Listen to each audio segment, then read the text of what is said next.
Ça y est, ils ont réussi à me convaincre. Ma décision est prise. Je quitte la France. Je vous explique tout ça dans cette vidéo. C'est parti!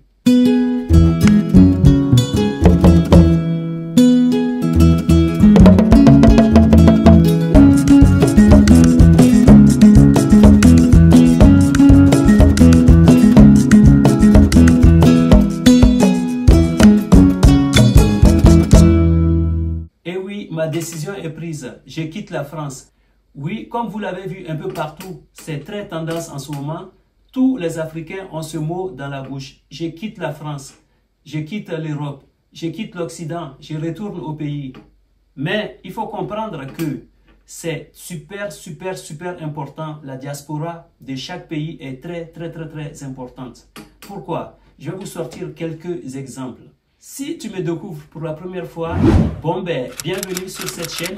Ici, moi, je te parle de business, d'entrepreneuriat, d'investissement et de l'immobilier. Et parfois, j'aborde des thèmes qui concernent toute la diaspora africaine. J'aborde des thématiques qui concernent l'Afrique tout entière. Si tu aimes ce genre de thématiques, alors abonne-toi, active ta cloche pour être informé des prochaines publications. Comme je te le disais à l'introduction de cette vidéo, oui, je quitte la France, mais pas sous l'influence de qui que ce soit. Je quitte la France, mais pas en regardant les histoires romantiques des personnes qui partagent leur succès sur les réseaux sociaux. Pas en regardant la vie de certaines personnes sur les réseaux sociaux pour prendre une décision capitale. Oui, c'est très important. Prendre une décision de retourner dans sa patrie, c'est une décision très importante. Car il y a certains qui sont en Europe depuis plus de 15-20 ans. Et donc, ce n'est pas une décision qu'on prend comme ça à la légère. Ce n'est pas une décision qu'on prend en écoutant quelques influenceurs sur les réseaux sociaux ou des personnes qui partagent leur succès comme ça sur le continent africain. Moi, je suis pour que les Africains retournent sur le continent, mais à condition de s'y préparer vraiment en amont. Il faut prendre vraiment son temps pour travailler, mais je suis aussi pour que les Africains quittent le continent, qu'ils partent partout dans le monde pour avoir des expériences, de sorte à contribuer à l'évolution et à l'émancipation de notre continent. Je vais vous sortir quelques exemples. Ici en France, à l'époque, c'était des Italiens et des Portugais qui migraient ici. Et même, il y a beaucoup d'Italiens qui ont migré vers les États-Unis et des Français qui ont migré partout dans le monde pour pouvoir avoir de l'argent, pour pouvoir avoir des expériences, pour pouvoir avoir des savoirs, pour avoir des connaissances, pour gagner leur vie. Tous ces propos que vous entendez aujourd'hui sur la diaspora africaine spécifiquement, c'est des propos qui ont été tenus ici il y a un moment de cela. À l'époque, c'était des Espagnols qui migraient vers la France, c'était des Portugais, c'était des Italiens qui migraient vers la France. Il y a 50 ans, 40 ans, 50 ans, 60, 70 ans en arrière. C'est des propos qui ont été tenus sur les Espagnols, sur les Italiens, sur les Portugais. À l'époque, ce sont ces pays-là qui migraient vers la France pour gagner leur vie. Mais à l'époque, les migrants n'étaient pas les mêmes. Justement, ce mot migrant que moi je n'apprécie pas, parce que si les Occidentaux partent partout dans le monde, on les appelle les expatriés, mais si les autres viennent, si les Africains viennent en Europe, on les appelle des migrants. Donc déjà, il va falloir trouver l'équivalent de ce mot-là. Moi, je vais appeler déjà tout le monde des expatriés, parce que quand tu quittes ta patrie, tu n'es plus sur la terre de tes ancêtres, donc tu es un expatrié. Donc ce mot-là est valable pour tout le monde, que ce soit blanc, noir, rouge, jaune. Ce mot d'expatrié est valable pour tout le monde. Donc, moi, je vais appeler tout le monde des expatriés. Et donc, quand les Africains s'expatrient ici et qu'à longueur de journée, j'entends des gens dire, même dans notre communauté, il y a des personnes qui sont là, qui motivent des gens à se retourner au pays. Je vais vous raconter l'histoire d'un Ivoirien et je vais appeler Manuel, d'accord, pour lui garder son anonymat. Alors, Manuel a beaucoup écouté tout ce que les gens racontaient sur oui, les Africains doivent rentrer chez eux, oui, on doit contribuer au développement de notre pays, oui, on doit faire ci, oui, on doit faire ça. Au bout d'un moment, Emmanuel a pris la décision de rentrer en Côte d'Ivoire. Qu'est-ce qu'il a fait, Emmanuel? Emmanuel était marié et il avait 3 jeunes filles. Il a pris la décision de rentrer au pays, de rentrer en Côte d'Ivoire pour s'installer définitivement. Il avait quelques notions et tout ça, il a essayé de créer sa petite boîte et tous des trucs comme ça, sans vraiment étudier le terrain, et il a déménagé complètement avec toute sa famille. Au bout de 8 mois, Emmanuel a décidé de rentrer. Vous voyez que motiver les gens, c'est bien, motiver les gens, mais vous devez proposer aussi des solutions aux personnes, comment retourner au pays en s'organisant vraiment beaucoup longtemps en amont. Et comme ça, les gens pourront faire leur répatriation en paix et avec toute la garantie qui va avec. Et donc ça, c'est l'histoire d'Emmanuel. Il est revenu encore en France, il a dû tout reprendre. Il avait ses repères, mais il a dû tout reprendre parce qu'il avait tout arrêté, les emplois qu'il avait pris à gauche et à droite et tout ça, ses activités et tout ça, il avait tout fermé pour partir. Et ça a été une sorte de choc pour lui et ses enfants. Parce que les enfants ont été inscrits à l'école et au bout d'un moment, ils ont dû désinscrire les enfants vers la fin d'année pour revenir ici encore en France. Donc, on ne peut pas juste motiver les gens juste comme ça. Il faut vraiment essayer d'apporter beaucoup plus d'informations à ces personnes-là pour qu'ils puissent mieux s'organiser.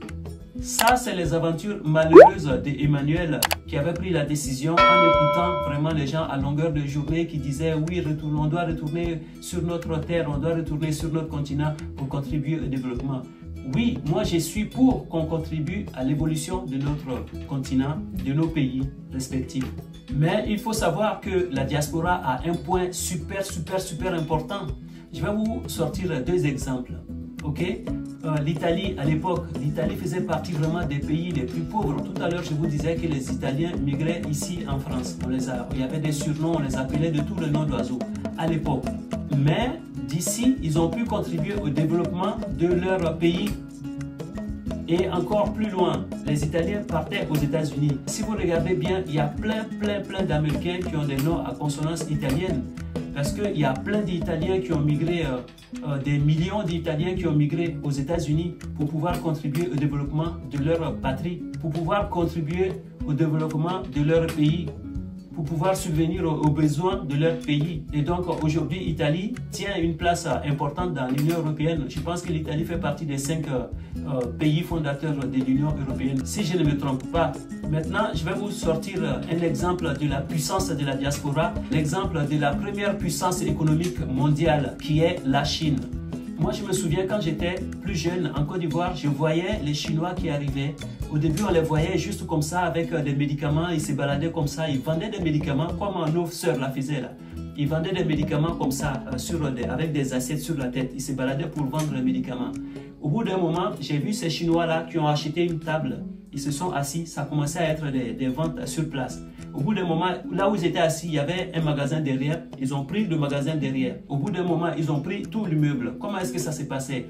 Non seulement ils vendaient les médicaments, ils faisaient des traitements, des soins, ils faisaient des massages, ils faisaient des soins de l'acupuncture. J'espère que je l'ai bien dit. Ils faisaient tous ces traitements-là. Donc, ils sont partis de vendeurs, de personnes qui se baladaient avec des médicaments sous le soleil. Moi, je les voyais, ils étaient tout rouges, mais ils se baladaient avec les médicaments. Et de là, ils ont évolué, ils se sont retrouvés à occuper tout l'immeuble. Donc, ces personnes-là, qu'est-ce qu'ils font? Tout ce qu'ils gagnent, ils rapatrient tout ça chez eux. Ils contribuent au développement positif de leur pays. Ils contribuent au développement financier de leur pays. Et ça, c'était partout comme ça dans le monde. Ici, en France, il y a des endroits, il y a des quartiers qu'on appelle Chinatown. Les quartiers Chinatown, tu vas les retrouver partout dans le monde. Je sais pas, je pense qu'à Abidjan, ils appellent ça Abidjan Mall et tout ça. C'est comme ça qu'ils commencent. Ils achètent d'abord un endroit, ils commencent à faire leur petit commerce. Et après, ils s'organisent. Il y a des cousins, des frères, des autres et tout ça qui sont là, qui viennent. Et donc, ils arrivent à prendre des quartiers comme ça. Et ils commencent à gagner beaucoup d'argent. Donc, quand je vois des personnes qui disent aux Africains, oui, mes frères, venez en Afrique, quittez l'Occident et tout ça, les Africains doivent retourner chez eux parce qu'on est bien chez nous et tout ça. Oui, je suis d'accord. Mais il faut aussi que les Africains partent partout, que les Africains gagnent de l'argent partout, que les Africains aient des expériences partout. Et c'est comme ça qu'on va contribuer au développement de notre continent. On ne peut pas tous être en Afrique, on ne peut pas tous être non plus ici. D'ailleurs, j'ai fait une vidéo où je vous expliquais comment venir légalement en France sans risquer sa vie. Je vais vous la mettre quelque part ici. Donc tout ça pour vous dire qu'on ne peut pas blâmer les personnes qui ont pris la décision de vivre dans la diaspora. C'est aussi positif, c'est aussi une sorte de combat qui contribue au développement de notre continent. Je vais vous sortir quelques 2-3 chiffres, d'accord? J'ai fait des recherches. Désolé pour les autres frères qui regardent cette chaîne. J'ai fait des recherches spécifiquement sur la Côte d'Ivoire. Ceux qui pensent qu'il n'y a que des Africains qui partent dans les autres pays, je vais vous sortir quelques chiffres, vous allez être étonnés.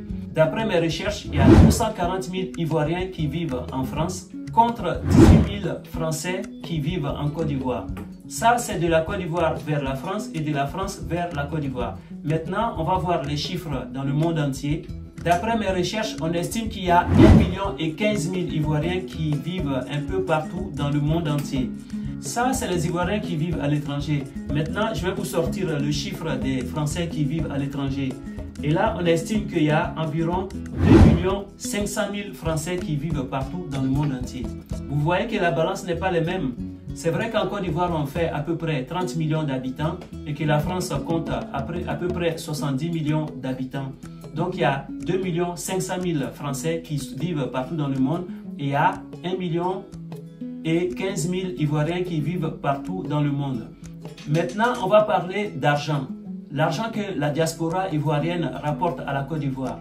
Je vais vous donner les chiffres que la diaspora rapporte à la Côte d'Ivoire. On estime que la diaspora ivoirienne réalise des flux financiers de 180 milliards. Imaginez-vous, 180 milliards, c'est pas moi qui l'ai dit, hein, c'est les recherches. 180 milliards de flux financiers par an, d'accord? Ça c'est par an, et investit 10 milliards de francs CFA par an. Et donc c'est à cette diaspora-là qu'on va dire, oui, lâchez tout, revenez chez nous. Non, moi je ne suis pas pour que tout le monde rentre. Je suis pour que ceux qui ont envie de rentrer s'organisent et rentrent paisiblement, pas sous la pression de qui que ce soit, et que c'est vraiment important que la diaspora vive à l'étranger. Nos ambassades sont partout dans le monde, c'est pourquoi? C'est pour nous. D'accord? Pour moi, c'est très important que la diaspora africaine soit représentée partout dans le monde. C'est comme ça qu'on va contribuer à l'évolution de notre continent. Pas que les Ivoiriens, pas que les Maliens, pas que les Burkinabés, pas que les Gabonais, pas que les Sénégalais, pas que les Camerounais. La diaspora, les Africains doivent être partout dans la diaspora et c'est comme ça qu'on va contribuer à l'émancipation de notre continent. Si vous voyez que la Chine est devenue la première puissance économique mondiale, c'est parce que les Chinois sont partout dans le monde. Et donc, c'est comme ça aussi qu'on doit faire. C'est comme ça que les Africains doivent observer, partir un peu partout dans le monde pour avoir des expériences, pour avoir de l'argent, pour contribuer à l'émancipation du continent.